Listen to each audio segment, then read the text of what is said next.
Yadiastun wenten ring pengungsian, penyatusan krama saking dusun Geliang, Desa Pempatan Kecamatan Rendang, telep ngemiletin pemilihan perbekal.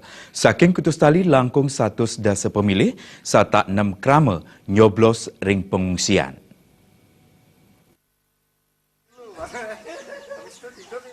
Sekesiki krama saking dusun Geliang, Desa Pempatan sane bedunungan ring Balai Pemuda Sibakan, Banjar Tengah di Senongan Rendang, rau ring kena pemungutan suara, noi guna yang hak pilih ipun.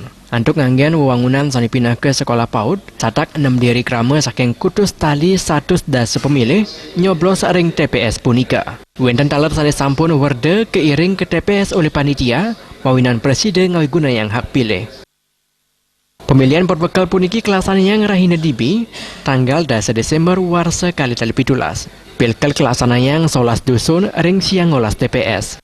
Sani nyoblos ring genap pengungsian wantah krama dusun Geliang Kemantan, sandukan samian krama ring dusun Inucap sampun medunungan.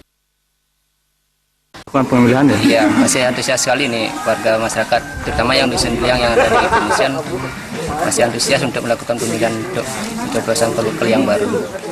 Jumlah warga yang mengungsi di sini berapa, Pak? Kalau yang warga di sini totalnya jiwa 188 jiwa. Yang ikut serta untuk memilihnya berapa orang? Yang ikut serta untuk memilih itu 206 jiwa. Ring Desa Pempatan, wenten sawetara tigang dusun sane medunungan sandukan doipun kutus kantos dasa kilometer. Kali dusun sane tiosan kanten jenek ring dusun suang-suang. Gargi Tebal